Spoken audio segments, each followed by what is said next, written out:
Okay, so as Mr. Mendez said, it's a chance for anyone to ask any questions they would like. We'll all do our best to answer them. If they're too hard, I'll pass them to Dr. Sayce or Bishop Sproxton. And there are microphones around. There's someone here right at the start, so you just need to wait for a microphone to come up. Right up the front here, someone from Servite College. The principal's looking a bit nervous in case the question's a bit tricky. Just say your name so we know who you are. My name is Cecilia, and Hi, I'm Cecilia. from Servite College. And my question is, how are we able to educate and incorporate the students of our schools that are non-Catholics about the Catholic faith without making it seem as if we're forcing our beliefs onto them? Mm-hmm. That's a great question. Thanks, Cecilia. So, you know, the first thing that pops into my mind when you say that is something that I try and also think about in my role as the Archbishop. And in a sense, the role is the same for any Christian. You know, how do we share our faith or let people know that we're people of faith without sort of beating them over the head with it or trying to force them? Pope Francis, and before him Pope Benedict, and before him Pope John Paul II, all used to say something that I think is pretty important and I've thought a lot about. They said that the role of the church, which means the role of any of us who are part of the church, in relation to our faith, is to propose but never to impose. And I think that's really worth thinking about. As Christian people, we would believe that we have a great story to tell people. But it's a story to tell people. It's not something to as I say, belt people over the head with. So I think my main thing would be, and everyone would have to think about how I would do this in my own local context, but we share our faith. We're not ashamed to hide it, but we're not trying to force anybody to believe what we believe, because that's not what faith is like. You know, faith is something that catches your attention or catches your interest, and you think about it and you think, gee, I wonder why that person behaves like that, or I'm impressed with what that person said. I'd like to know a bit more about that. But if you come in boots and all, trying to force people to believe what you believe, all you're going to do is put them off anyway. So I think I'd say a couple of things. One is try to understand your faith as well as you can. And you know, we can all get weird ideas about our faith, and we can all get sort of a bit overzealous about our faith. We've been given this gift. The reason why we've been given it is because God wants us to share it, not to keep it to ourselves, but it's the way we go about sharing it. So in a Catholic school, you're already well placed because the environment is friendly to faith. At least I hope it is. It's supposed to be anyway. The environment is friendly to faith. So no one should be ashamed in a Catholic school to be known as a person who has some faith. And no Catholic school worth the name would be sort of minimising or pushing to the side or pretending it's all just marginal, the whole question of faith.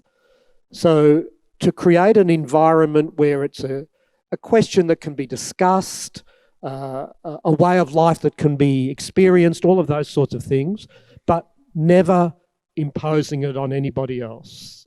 I don't know if that helps or not. Maybe Dr. Sayce or Bishop Dom want to add something. But I think be proud of your faith, recognise what a wonderful gift it is, be happy to share it, but never try and force it on anybody.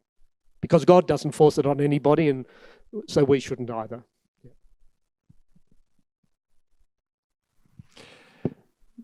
Obviously, I agree. He has to, I'm the boss. But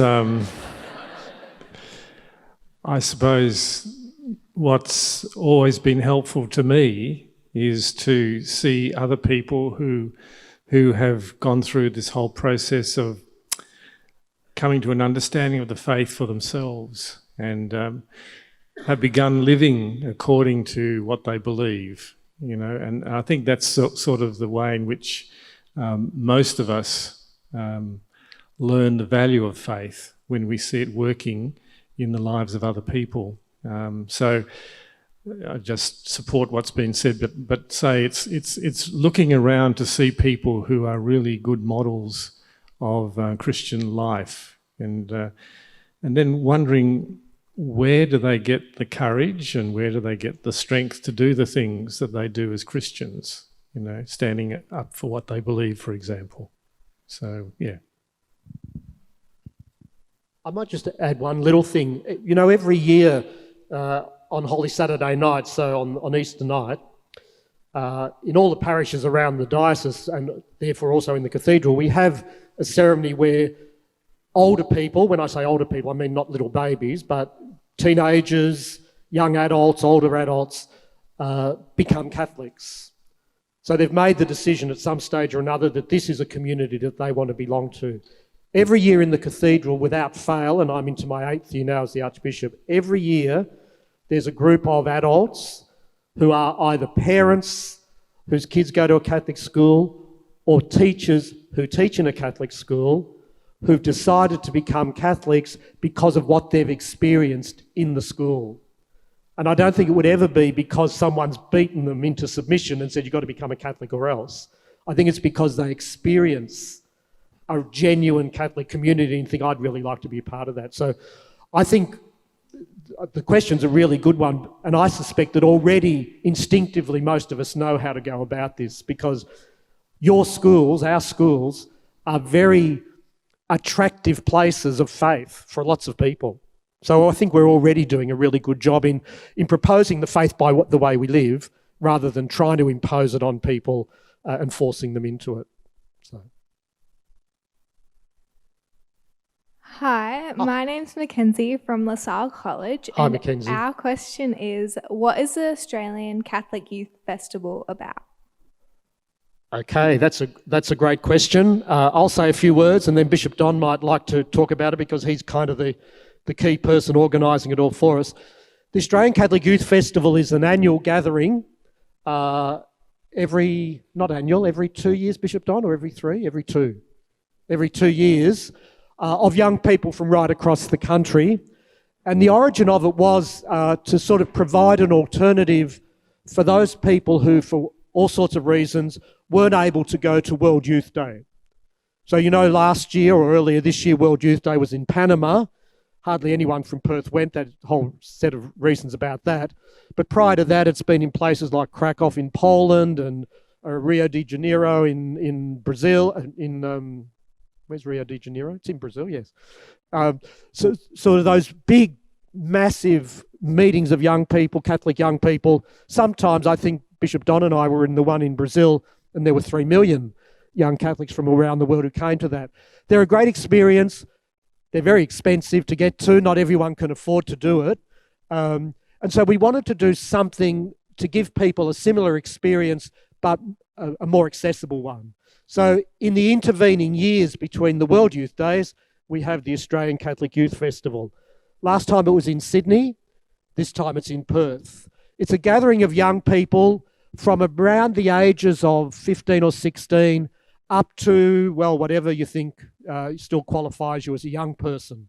So generally we say the early 30s, don't we? So there'll be lots of people there. We're hoping to have between people from Perth and WA and people from around the country, about 5,000 or 6,000 young people who'll come together for 3 days. It's all going to be held at the Perth Exhibition Centre. Is that what it's called?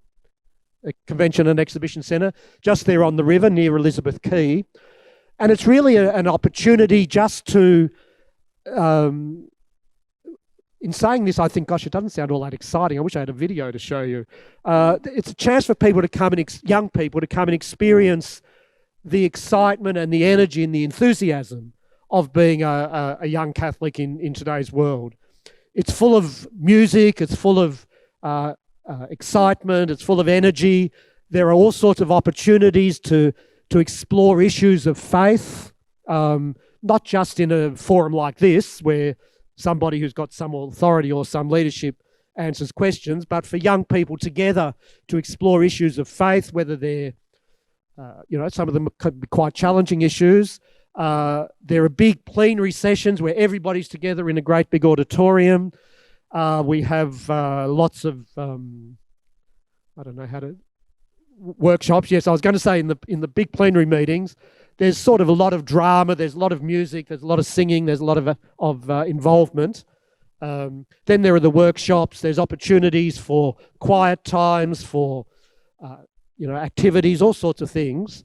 It's starting on Sunday, December the 8th, I think it is, and finishes on Tuesday, December the 10th, with a big, we hope at this stage, a big open air mass, which will be an extraordinary thing. Hopefully all of these thousands of young people, 4,000 or 5,000 or 6,000 young people will be there for the mass. We're going to have it in a venue where hopefully anybody else from Perth who wants to be part of it can come. Who knows how many people might come. So it's not just, as I say, it's not just where you come for 3 days and you sit at tables and you listen to people talk to you and you get to ask questions. There's a lot more energy and enthusiasm about it.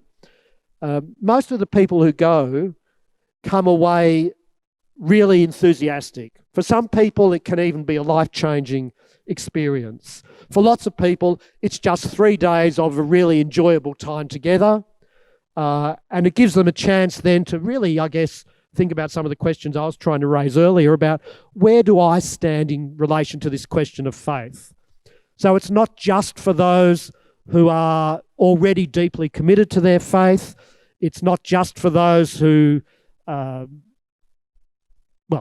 it's for everybody. I guess that's what I'm saying. No matter where you happen to be in your own journey of faith, this is a chance for you to come, not to feel intimidated because you don't quite believe what the next person believes or anything like that.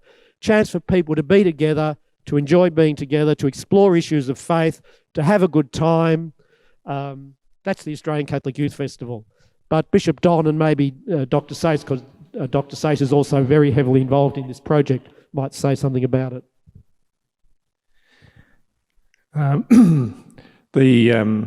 The purpose, as we heard, was to give people in Australia that opportunity of having the same sort of experience if you were to go to World Youth Day. And I know from the experience of going to the one in Sydney, the Youth Festival in Sydney, it really is something that gives you a lift. And you come back really looking for further opportunities to listen to the witness of other people, to test that journey that you're undertaking within your own life by hearing the journeys of other people. And so we were very confident when we suggested that maybe Perth be the place for the next youth festival, that we'd get a good response. In fact, I can remember at the Mass at Sydney when Perth was announced, a big cheer went up. A lot of people want to come to Perth and they want to see us here in Perth, to be with us here in Perth, because we're, in a sense, a little younger, I suppose, in terms of the church.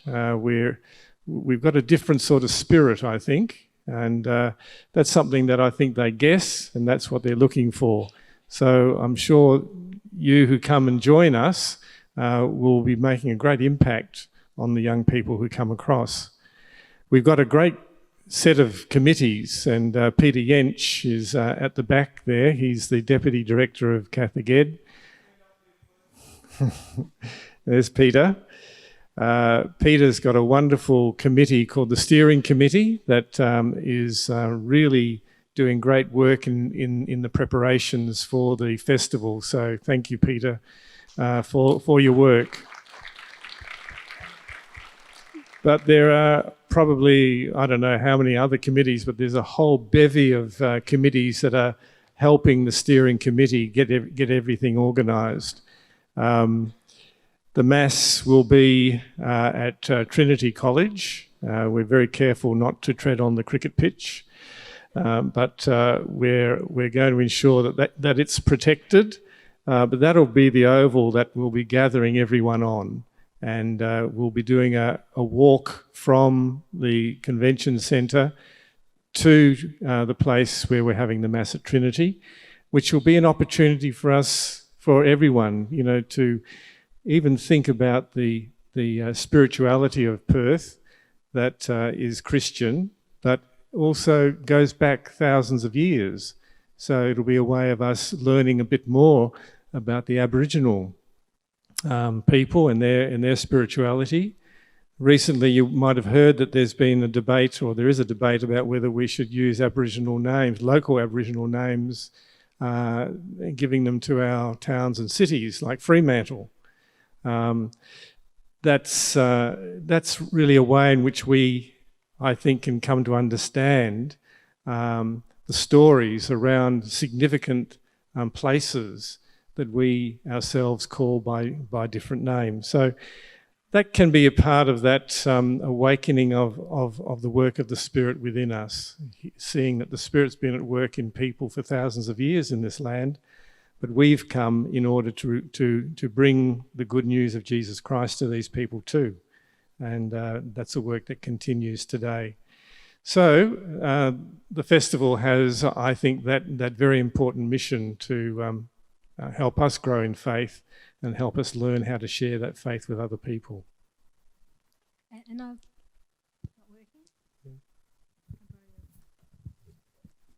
Is it working? Yeah. There we go. So, I'd just like to add, our theme is listen to what the Spirit is saying. And as Archbishop spoke earlier, and Bishop Don and I cited it as well, God is alive, Jesus is alive, and young people have that voice in order to engage. So the experience of Youth Festival, and I too went to the one in Sydney, and it went from early morning to late at night, and you're exhausted at the end of it, but it was such an uplifting experience. Loud music, contemplative quiet times, prayer life, engagement for people around Australia. It was extraordinary. So I encourage you, particularly our Year 12s who would have finished school by then, you can register as a free citizen, but for our schools to get heavily involved and for our young staff in our schools to encourage them to attend as well. It's an extraordinary event of gathering, of prayer, of being Catholic today. And I think, and Archbishop, I'll cite you, sometimes the Eastern States tends to think, what does Western Australia know? Well, Western Australia has a very loud voice, a very engaging voice, one of strong faith, and we really want to demonstrate and show our faith to our friends from the other states and territories. Is that right? Absolutely. I just might add too that, you go to these things and it's a little bit like the announcement for where the next Olympic Games is going to be held. There'd been a fair bit of encouragement, if I can put it that way, for me to agree to have the Youth Festival in Perth this year. And I was a little bit iffy about it, I must say, because it's a big thing. And I'm thinking to myself, can we pull it off or can't we? But as the Sydney Youth Festival went by, and I still hadn't made up my mind finally, and Archbishop Fisher, who was the Archbishop of Sydney, was saying to me, look, Tim, we really want to be able to announce where the next one's going to be. So the pressure was really on. And anyway, I talked to a lot of people. I spoke to Dr. Sayce and to Bishop Don and lots of other people, and I got the sense that if we decided to do it, that the church in Perth, and particularly the younger part of the church in Perth, would really get behind it.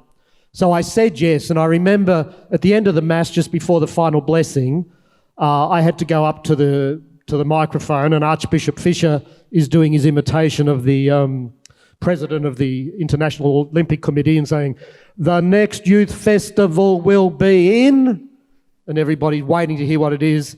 And then he said Perth, and everybody started yelling and screaming. And I thought, well, if that's an indication of how enthusiastic the Perth people are, then yes, we can pull it off.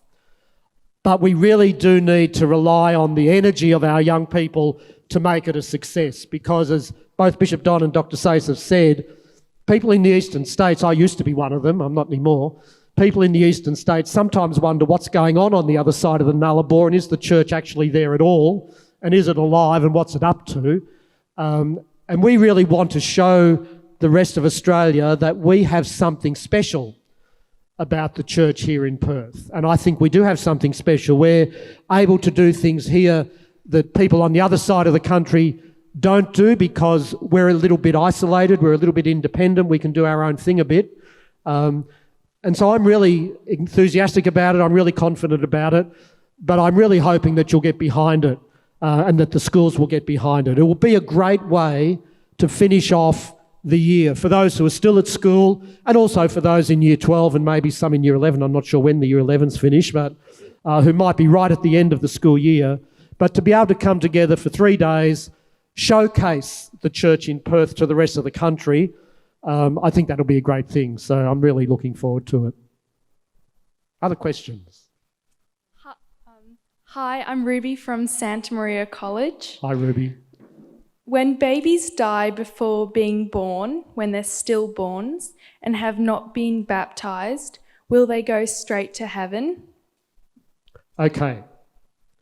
Good question. And maybe I'm happy to answer it, but again, Bishop Don or Dr. Sace might want to say something about it. I think the question comes out of the idea that in order to get to heaven, you've got to be baptised. And therefore, if anybody, I suppose, dies before they're baptised, and therefore particularly children before their birth who are still in their mother's womb and maybe are stillborn, die or die during childbirth or something like that, will they still go to heaven? I think the simple answer is yes. When I was a kid at school, we used to get taught a lot about a thing called limbo. Anyone ever heard of limbo before? Not too many of you. So this will come as a bit of a surprise to most of you. But when I was a little boy going to school, we were taught that there were kind of 4 options after you died. The best option was heaven. The worst option was hell. The second best option was purgatory. And then the third best option, or second worst option, if you like, was limbo.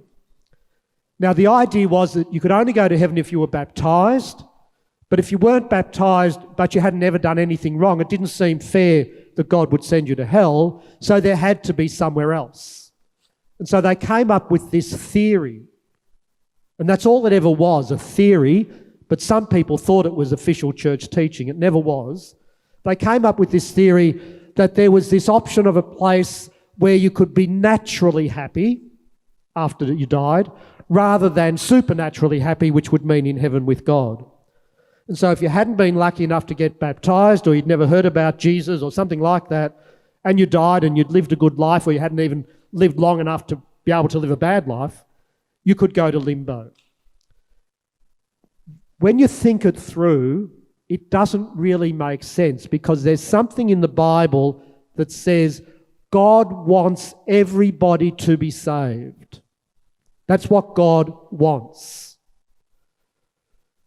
Now, I spoke earlier about faith and the gift of faith, and so salvation, finally reaching our ultimate destiny in heaven with God, is a free choice that we make over the course of our lifetime. God's not going to force anybody in through the gates of heaven.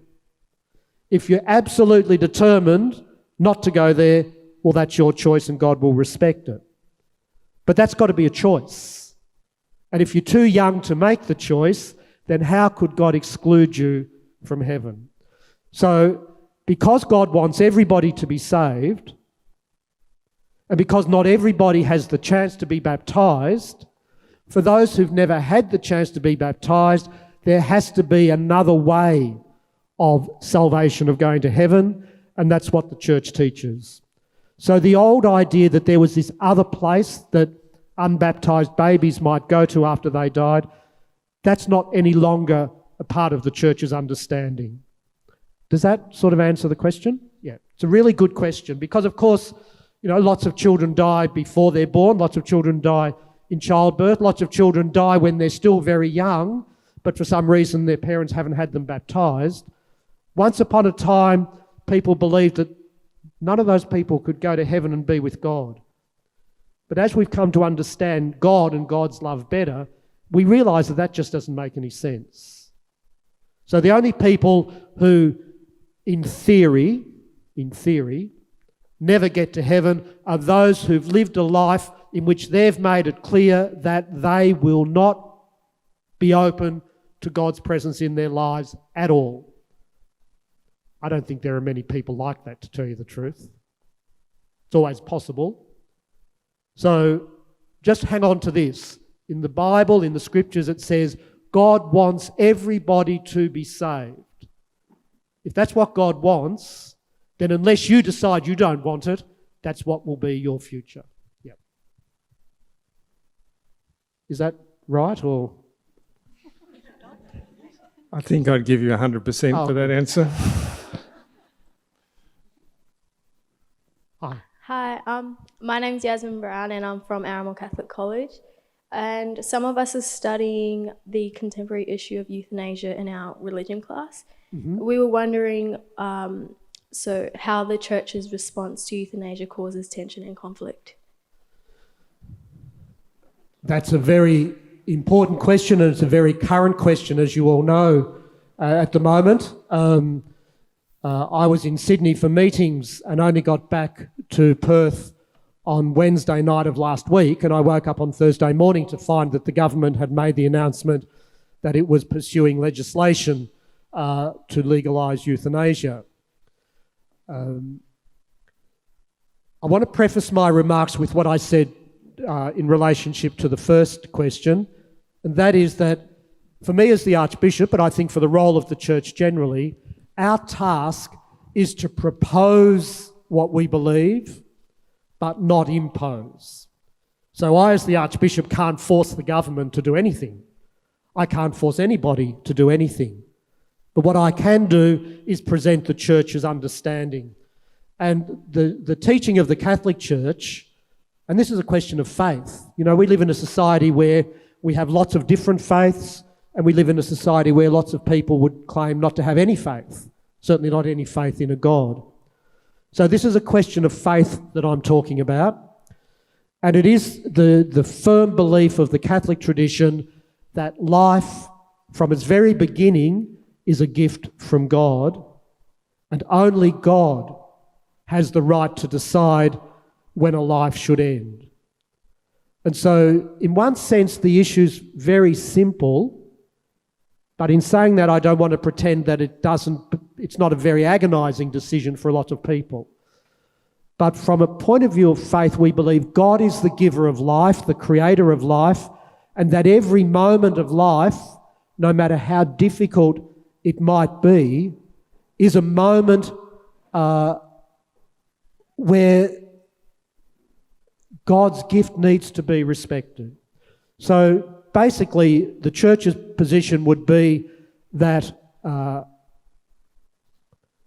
no one has the right to take another person's life because that is God's domain, if you like. We need to add, though, that, and you may or may not agree with this, but I think that for a lot of people, they don't understand the difference between euthanasia and very good palliative care for people who are dying. And so one of the problems with euthanasia is that it provides society with, if you like, this sounds a bit hard, I don't mean it to be, but with a quick and simple solution, which is not going to cost society too much money. Palliative care is a very expensive thing. You need lots of doctors and nurses who are going to be there to care for people as they journey through this last stage of their life. The Catholic Church's view would be that the fundamental value of every human life is such that providing the resources for good palliative care is actually one of the most fundamental responsibilities of any society, not an optional extra. So we would be arguing for a much greater commitment to providing universal, good quality palliative care for those who are reaching the end of their life, rather than to say, well, we will allow people either to take their own life or to get someone else to do it for them. But in the end, it comes down to a fundamental principle. Is life of such great value that no one has the right to take another person's life or not? That's the bottom line. And I think for us, certainly for me, thinking about this, once society crosses that line and says, well, there are times when it is possible to take another person's life, then you've kind of opened the gates to someone further down the line saying, well, here's another set of conditions where it's okay to take someone's life. So it's one of those sort of fundamental principles that certainly we in the Catholic Church would say needs to be maintained for the welfare of society as a whole. So that's how I would understand it. But all we can do is put forward our point of view, argue as persuasively as we can, and hope that our point of view might be seen for what it is. Difficult issue all the same. I'm Talia Johnson from Arrnmore Catholic College, and my question is, has there ever been a time where your faith has been challenged, and if so, what brought you back to faith? Yes, well, I'm happy to answer that, and then the others might want to have a go.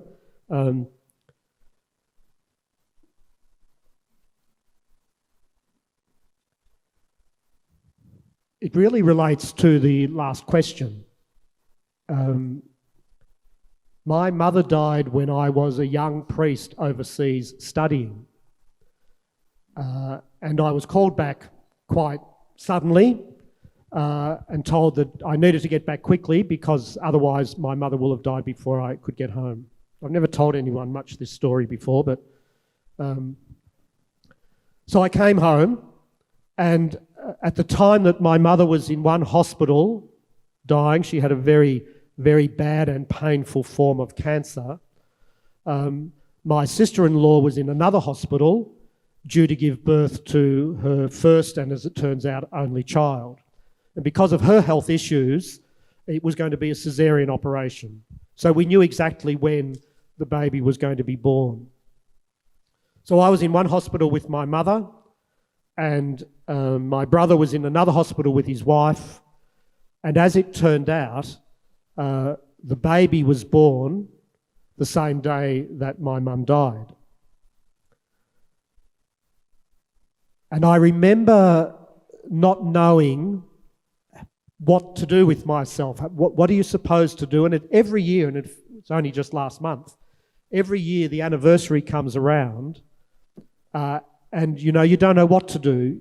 Do I feel sad because of the anniversary of Mum's death, or happy because it's the birthday of my niece, who's now 28? And trying to work with that and understand what God was doing and why this was happening was a really difficult time for me. And I remember going, after everything was over and we'd had the funeral and I'd also baptised my new niece, I went back to Rome where I was studying, and I remember the people I was living with said, well, I wasn't Archbishop then. They said, Father Tim, wasn't that a beautiful thing? One life ended and another life began.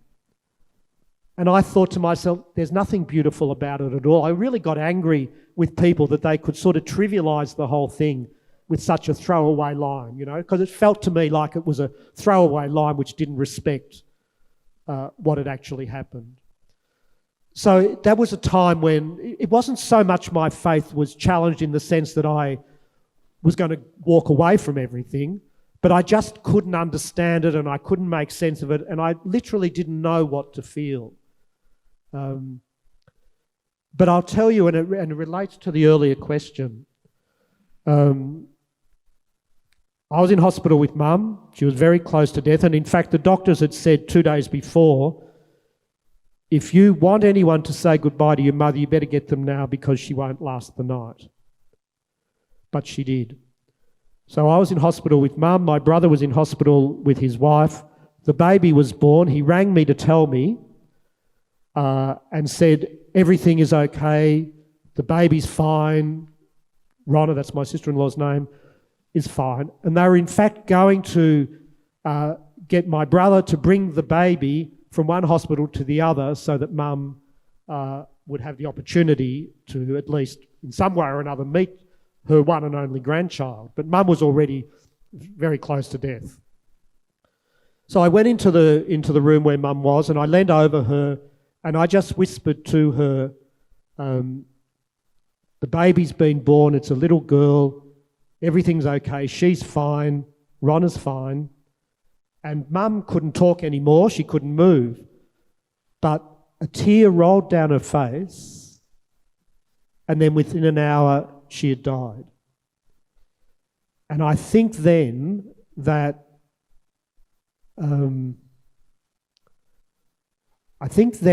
somehow or other God had given Mum the strength to hang on until we were able to tell her this news, and then she was able to go home to God. That's what kind of, thinking about it later, it was the presence of God in that very tragic situation, which kind of relates to that story I was talking about before with Peter walking on the water, you know. In the midst of a storm, and it was like being in the middle of a storm when all this was happening, I think I had a sense, and looking back I realised that the Lord was there saying, have courage, don't be afraid, I'm with you. And it's also why I worry about euthanasia, because if euthanasia had been a possibility and someone had pressured us, not that we would have done it, but nevertheless someone had pressured us into bringing Mum's death sooner than it needed to happen, she would have missed out on that very precious experience. So it just made me think, even when you can't see it, and even when it looks like a mess, and even when the whole thing looks like a bit of a disaster, really, God can still be there, still present, still working a way to bring good out of something terrible. So, yes, I wasn't expecting to tell that story this morning, but that's probably the thing that stands out in my mind when you ask me that question.